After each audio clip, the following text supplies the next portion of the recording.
Banta et la tortue qui chante Banta étaient le chasseur le plus redoutable de la savane. Tout animal qui passait à portée de sa lance pouvait se considérer comme mort, dépouillé et rôti. Banta faisait fi de l'ancienne croyance selon laquelle l'homme qui tue une femelle gravide ou accompagné de son petit périra lui-même sans descendance. Au demeurant, Banta était père de 3 beaux enfants. Chaque soir, il rentrait chez lui chargé de gibier, portant autour de son cou des renards et des écureuils, dans les sacs attachés à sa ceinture des lièvres et des pigeons, et tirant par les pieds un zèbre ou une antilope. Il tuait plus que lui, et les siens ne pouvaient manger par goût du sang et du meurtre, pour le seul plaisir de tuer.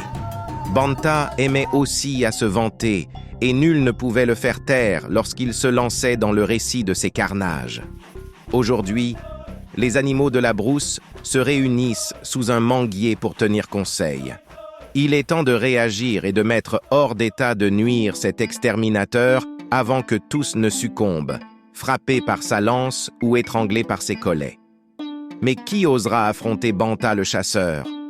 Le lion baisse la tête, très intéressé tout à coup par une fourmi qui passe entre ses pattes. Le rhinocéros a justement affaire ailleurs, un rendez-vous de la plus haute importance pour sa carrière de rhinocéros, et l'éléphant se sent bien faible.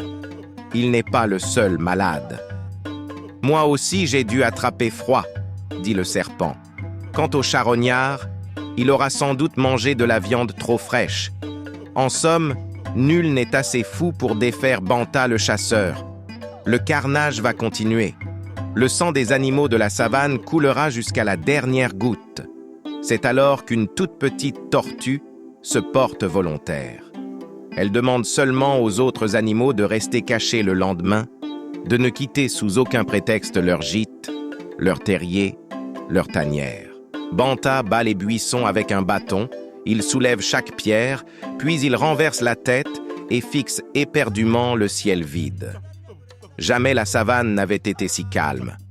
En vain cherche-t-il des empreintes dans le sable ou la poussière. Pas un souffle de vie, pas un bruit d'aile, pas un crocodile dans les marigots. Le soir venu, bredouille pour la première fois, Banta se résigne à prendre le chemin du retour, le cœur empli de colère et d'amertume. Il n'a pas rêvé. Il a bien entendu les notes claires d'une kora d'abord, puis un chant mélodieux semble provenir de ce bouquet de hautes herbes. Intrigué, Banta s'approche prudemment. C'est une toute petite tortue qui chante en pinçant avec allégresse les cordes de son instrument. « Voilà qui amusera mes enfants », se dit Banta, et fera peut-être oublier l'insuccès de ma chasse. Et il fourre la tortue dans un sac.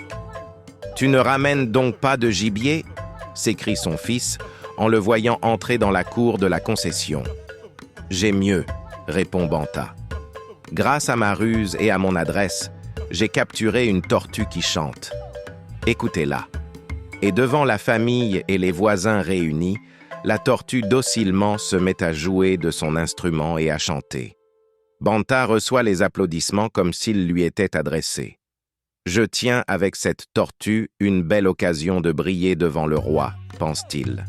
Le lendemain, il se présente au palais et demande audience. « J'ai dressé cette petite tortue à chanter pour vous, noble roi.